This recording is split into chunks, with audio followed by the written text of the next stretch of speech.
نحمده ونصلي على رسوله الكريم وعلى آله وأصحابه أجمعين وعلى كل من تبعهم بإحسان إلى يوم الدين. اما بعد، میرے انتہائی قابل احترام بزرگوں اور دوستوں، السلام علیکم ورحمۃ اللہ وبرکاتہ۔ اللہ تبارک و تعالیٰ کے فضل و کرم سے میں اسے سعادت سمجھتا ہوں کہ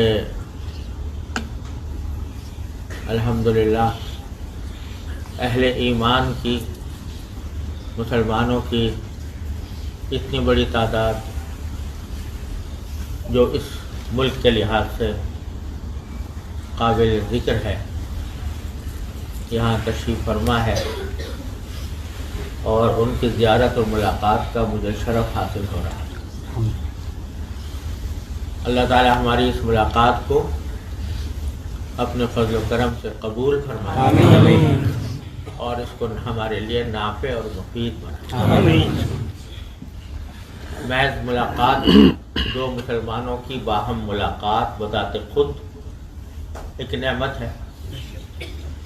رسول کریم صلی اللہ علیہ وسلم نے فرمایا کہ اگر اپنے کسی مسلمان بھائی سے آپ خندہ پیشانی کے ساتھ ملیں تو وہ بھی ایک صدقہ ہے، یعنی وہ بھی موجب ثواب ہے۔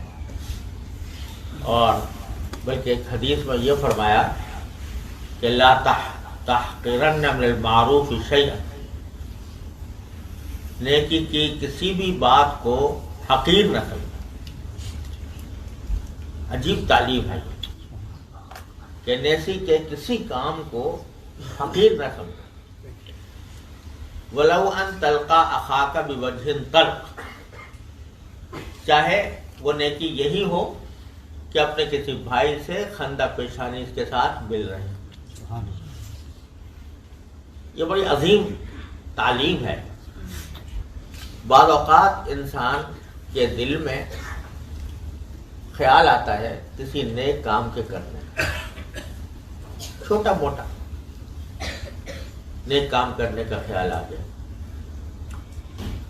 تو وہ بعض اوقات شیطان یہ بہکاتا ہے کہ وہ یہ چھوٹی سی نیکی ہے، اس کے کرنے سے کیا میری آخرت سنور جائے گی۔ مثلا آپ جا رہے ہیں سڑک پر اور کوئی کانٹا پڑا ہوا ہے، کوئی پتھر پڑا ہوا ہے، دل میں خیال آیا کہ یہ میں اس کو یہاں سے ہٹا دوں، لیکن سوچا کہ بھائی چلو میرے گناہ تو اتنے سارے ہیں کہ ایک چھوٹی سی نیکی میرے لیے کیا انقلاب برپا کرے گی، تو آدمی اس کو چھوڑ دیتا ہے۔ اس کے دو نقصان، بعض اوقات کسی نفل پڑھنے کا خیال آ گیا، مسجد میں داخل ہوئے، 2-3 منٹ جماعت میں باقی ہیں، تو خیال آیا کہ میں جاؤ 2 تحیۃ المسجد کی رکعتیں پڑھ لوں، تو شیطان یہ بہکاتا ہے کہ چلو کوئی فرض تو ہے نہیں، کوئی واجب تو ہے نہیں، کوئی سنت موقدہ نہیں ہے، اور 2-3 منٹ باقی ہیں، یہ بیٹھ کے آرام سے گزار لوں۔ تو وہ چھوٹی سی نیکی کا خیال آیا، لیکن شیطان نے اس کو یہ کہہ کر ختم کر دیا کہ جو چھوٹی سی نیکی ہے اس سے کیا ملے گا۔ تو رسول کریم صلی اللہ علیہ وسلم فرماتے ہیں کہ لا تحقرن من المعروف شیئا، نیکی کے کسی بھی کام کو حقیر سمجھ کے چھوڑو نہیں۔ تو اس کے دو فائدے ہیں۔ ایک فائدہ تو یہ ہے کہ کیا پتہ اللہ تبارک و تعالیٰ کے ہاں اس نیکی کا کیا وزن ہو، اللہ تبارک و تعالیٰ کے ہاں یہ نیکی کتنی بڑی سمجھی جائے۔ اللہ تعالیٰ کے ہاں سائز نہیں دیکھا جاتا اور گنتی نہیں دیکھی جاتی، اللہ تعالیٰ کے ہاں عمل کا وزن دیکھا جائے کہ یہ کس اخلاص کے ساتھ اس نے کیا. حدیث میں معروف حدیث ہے کہ ایک شخص نے کانٹا ہٹا دیا تو فشکر اللہ لہ فغفر لہ، اللہ نے اس کے اس عمل کی اتنی قدردانی فرمائی کہ مغفرت کر دی. ایک شخص نے کتے کو پانی پلا دیا،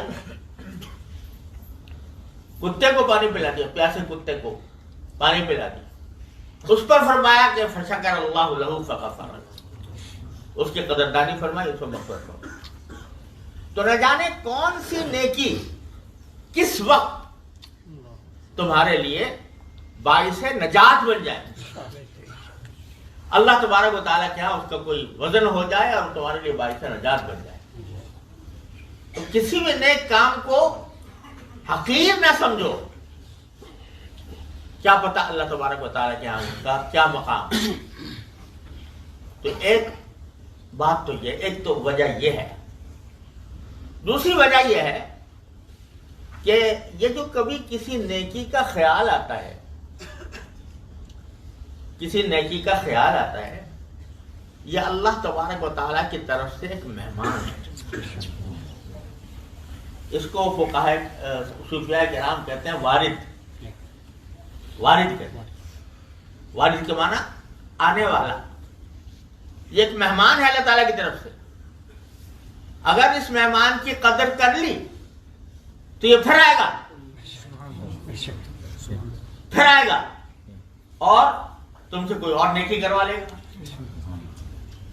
اور اگر اس کی ناقدری کی، اس کو معمولی سمجھ کر چھوڑ دیا، تو اس کے معنی یہ کہ تم نے اس کی مہمانی نہیں کی. جب مہمانی نہیں کی تو کہ میں کیوں جاؤں اس کے پاس، جو میری مہمانی نہیں کرتا. تو اسی واسطے حقیقت یہ ہے، تجربہ ہے کہ نیکی نیکی کو کھینچتی ہے اور گناہ گناہ کو کھینچتا ہے. اللہ بچائے. جب بندہ کسی اللہ تعالیٰ سے اخلاص کے ساتھ کوئی نیک عمل کر لیتا ہے تو اللہ تعالیٰ اس کے پاس اور خیالات دیتا کہ چلو یہ بھی کر لو، چلو یہ بھی کر لو، چلو یہ بھی کر لو.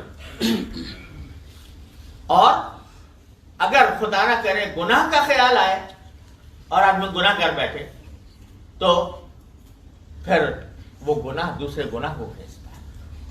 اب ہمت کھل گئی، اللہ بچائے، گناہ کرنے کی ہمت کھل گئی. ہمت کھل گئی تو اب وہ جو رکاوٹ تھی نا ایک دل میں، ایمان کی رکاوٹ، وہ ایک طرح سے ہٹ گئی. اب اور کرنے کو دل جائے. بعض لوگ یہ سمجھتے ہیں کہ چلو بھائی ایک مرتبہ گناہ کر کے اپنا دل بھر لے اور اچھی طرح ایک مرتبہ اپنے خواہش کو پورا کر لے اور حسرت باقی نہ رہے کہ ہم نے یہ کام نہیں کیا تھا. اللہ بچائے. اس وجہ سے شیطان یہ بہکاتا ہے چلو کر لو، توبہ کر لینا بعد. تو اللہ بچائے، کیا پتا کہ توبہ کی مہلت ملے کہ نہ ملے. اور اگر وہ گناہ جو ہے وہی گناہ، تنہا وہ گناہ تمہیں کہاں لے جائے. جب ہمت کھل گئی، جب تک نہیں کیا تھا تو اس وقت تک ایک رکاوٹ تھی کہ بھائی، لیکن اب ہمت کھل گئی، اب وہ کسی اور گناہ کی طرف لے جائے. لہذا کسی نیکی کو معمولی سمجھ کر چھوڑنا بھی نہیں چاہیے اور کسی گناہ کو معمولی سمجھ کر کرنا بھی نہیں چاہیے. تو وہ یہ جو تعلیم ہے رسول کریم صلی اللہ علیہ وسلم، لا تحقرن من المعروف شیئا، کسی نیکی کی حقارت نہ سمجھو، جس وقت جو نیکی کا خیال آئے کر گزرو، اور پھر اللہ تعالیٰ اور مواقع بھی عطا فرمائے. تو اس لیے میں کہہ رہا تھا، بات یہاں سے نکلی کہ رسول کریم صلی اللہ علیہ وسلم نے فرمایا کہ اگر وہ نیکی ایسی ہو کہ اپنے کسی بھائی سے خندہ پیشانی کے ساتھ مل لو، مسکرا کر مل لو، اس کا دل ٹھنڈا کر لو، تو یہ ایک مستقل صدقہ ہے اور اس کے اوپر بھی اللہ تبارک و تعالیٰ کے ہاں سے انشاءاللہ اجر کی امید رکھنی چاہیے۔ پتہ نہیں کتنے مواقع ہماری زندگی میں ایسے آتے ہیں کہ ایک کام کرنے کا موقع ہوتا ہے لیکن آدمی اس کو نظر انداز کر جاتا ہے، تو ایک بہت بڑی خیر سے معلوم ہوتا ہے۔ میرے والد ماجد حضرت مولانا مفتی محمد شفیع صاحب قدس اللہ تعالیٰ سرہ مفتی اعظم پاکستان، وہ ایک دن مجھ سے خود براہ راست فرمایا کہ جب میں کسی جگہ سے گزر رہا ہوتا ہوں اور کوئی واعظ واعظ کر رہا ہوتا ہے، اب جتنے واعظین ان کے زمانے میں تھے سب ان کے چھوٹے یا شاگرد، شاگردوں کے شاگرد، شاگردوں کے شاگردوں کے شاگرد، تو کوئی واعظ اگر واعظ کر رہا ہوتا ہے تو تھوڑی دیر کے لیے کھڑا ہو کر سن لیتا ہوں، تھوڑی دیر کے لیے کھڑا ہو کر سن لیتا ہوں، اور وجہ یہ بیان فرمائی کہ کیا پتا اس شخص کے دل سے کوئی ایسی بات نکل جائے، زبان سے کوئی ایسی بات نکل جائے جو میرے دل کا انقلاب پیدا کرے۔ بعض اوقات کوئی ایک کلمہ جو اخلاص سے نکلا ہو وہ انسان کی زندگی بدل دیتا ہے۔ موضوع کہتے کچھ اور تھا، میں کچھ اور کہنا شروع کر دیا۔ فائدہ ہی فائدہ ہے۔ تو آپ کو ایک واقعہ سنا دوں، پھر انشاءاللہ اللہ نے توفیق دی تو جس موضوع پر ہے وہ بھی انشاءاللہ اس پر جو کوئی اللہ تعالیٰ توفیق دے گا کہ حضرت ایک بزرگ تھے ہمارے یو پی میں، حضرت مولانا مظفر حسین صاحب کاندھلوی رحمۃ اللہ، بڑے درجے کے عظیم لوگ، عجیب و غریب ان کے حالات، اللہ کے ولی، علم کے بھی سمندر اور تقویٰ کا بھی ایک اعلیٰ مقام۔ پتہ نہیں اس کی میں اگر باتیں ان کی سنانے سے شروع کروں تو سارا وقت اسی میں گزر، لیکن ایک واقعہ سناتا ہوں کہ وہ اپنے کاندھلہ سے دہلی جا رہے تھے، تو دہلی جاتے ہوئے راستے میں کسی جگہ مغرب کا وقت ہو گیا کسی بستی میں، تو سوچا کہ نماز پڑھ لیں، کہ آس پاس کوئی مسجد ہو تو وہاں پر نماز پڑھ لیں۔ مسجد میں پہنچے تو وہاں دیکھا کہ مسجد میں ریت پڑی ہوئی ہے، نہ کوئی مؤذن ہے، نہ کوئی امام ہے، نہ کوئی مقتدی ہے، کوئی نماز پڑھنے والا نہیں۔ تو حضرت کو بڑا دکھ ہوا کہ قریب میں مسلمانوں کی بستی بھی موجود ہے اور مسجد ویران پڑی ہوئی۔ تو لوگوں سے کہا وہاں آس پاس سے لانے والوں سے کہ بھائی آپ مسلمان ہیں، مسجد ویران پڑی ہوئی ہے، اس کے اندر گند بچھا ہوا ہے، آپ اس کو صفائی کر کے اس کو نماز کے لیے کیوں نہیں آتے؟ تو لوگوں نے کہا کہ حضرت الناس علی دین ملوکہم، ہمارا جو نواب صاحب ہے نا یہاں پر، وہ ساری قوم ان کے پیچھے چلتی ہے، جو حکم دیتے ہیں وہ کرتے ہیں، اگر آپ ان کو قائل کر لیں کہ وہ مسجد میں آ جایا کریں تو ساری قوم مسجد میں آنے لگے۔ تو آپ نے کہا کہ اچھا بھائی وہ کہاں ہے نواب صاحب؟ کہ جی فلاں جگہ ان کا گھر ہے، ان کی حویلی ہے، تو وہاں آپ کریں، مگر وہ پتہ نہیں آپ سے ملیں گے کہ نہیں ملیں۔ تو وہ گئے، حضرت گئے اور جا کر نواب صاحب سے ملاقات کی، اس نے کسی طرح موقع دے دیا، ان سے جا کے کہا کہ نواب صاحب آپ کا بڑا مقام ہے، بڑا اونچا مقام ہے، بڑا مرتبہ ہے، یہاں پر مسلمان رہتے ہیں، یہ مسجد خالی پڑی ہوئی ہے، یہاں کوئی نماز پڑھنے والا نہیں آتا، تو آپ اس میں اگر نماز پڑھنے آپ آ جایا کریں تو پوری بستی نماز کے لیے آ جایا کرے گی، سب کا ثواب آپ کو ملے گا۔ اب وہ نواب صاحب نے ساری زندگی کسی اور حالت میں گزاری تھی، تو نواب صاحب نے کہا کہ جی نماز پڑھنے میں مجھے دو اشکال ہیں۔ ایک اشکال تو یہ ہے کہ مجھ سے وضو نہیں ہوتا، دوسرا یہ ہے کہ ہر وقت میں شراب کباب میں رہتا ہوں۔ الحمدللہ۔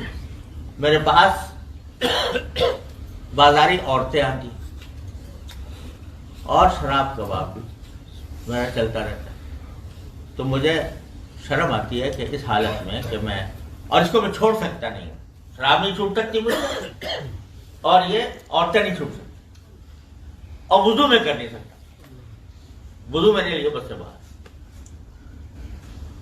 تو اس لیے میں کیا کروں، نہیں جاتا۔ حضرت حاجی صاحب رحمۃ اللہ علیہ، حضرت مولانا مظفر صاحب نے فرمایا کہ اچھا تو آپ میرے کہنے سے ایک کام کرو، کہا کہ جو کچھ کر رہے ہو کرتے رہو جو تمہارا دل چاہتا ہے، اور بغیر وضو کے چلے جایا کرو مسجد میں، بغیر وضو کے نماز، ہاں میں کہہ رہا ہوں بغیر وضو کے نماز کے لیے وعدہ کر لو مگر مجھ، تو اب اس کے بعد کوئی جواب نہیں تھا، تو کہنے لگا اچھا ٹھیک ہے، جب آپ نے اتنی چھٹی دے دی تو میں نماز کے لیے جاؤں گا مسجد میں۔ وہاں سے اگر تشریف لائے، مسجد کو صاف کیا، مغرب کی اذان کی، نماز امامت کی، جو اپنے ساتھ ایک آدمی ایک صاحب تھے ان کے ساتھ امامت کی، اور فرض پڑھنے کے بعد نفلیں پڑھی اور سجدے میں خوب روئے، خوب روئے۔ ساتھی نے پوچھا کہ حضرت میں حیران ہوں، آپ نے جا کے اس کو بغیر وضو کے نماز پڑھنے کی اجازت دے دی، اور بے وضو آئے گا، بے وضو نماز کو تو فقہاء نے کہا ہے کہ مداہنت کی وجہ سے کرے کافر ہو جاتا ہے، تو یہ آپ نے اجازت دی، اور پھر آپ یہاں آئے اور نماز پڑھی اور بھوگ روئے۔ تو کہنے لگے میں رو کر اللہ تبارک و تعالیٰ سے میں نے یہ عرض کیا کہ یا اللہ اس کو کھڑا تو میں نے کر دیا، کھڑا تو میں نے کر دیا، اب وضو کرانا آپ کا کام، وضو کرانا آپ کا کام، شراب کباب سے علیحدگی کرنا آپ کا کام، اور عورتوں سے بس یہ کہہ کر یہ روتا رہا، اللہ تعالیٰ کے بندگار دعا کرتا رہا۔ نواب صاحب نے وعدہ کیا تھا کہ اگلے دن ظہر کے وقت سے میں نماز میں جاؤں، تو ظہر کے وقت جب چلنے لگے تو دل میں خیال آیا کہ اللہ کے بندے ساری زندگی تو نے نماز پڑھی نہیں، آج پہلی نماز پڑھنے جا رہا ہے، تو آج وضو کے بجائے غسل کر کے جا۔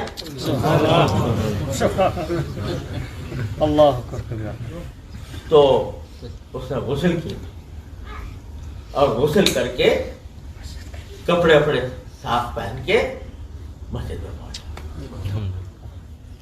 جب وہاں پہنچا تو مسجد کی فضا جو ہے وہ بذات خود ایک نورانیت اور روحانیت رکھتی۔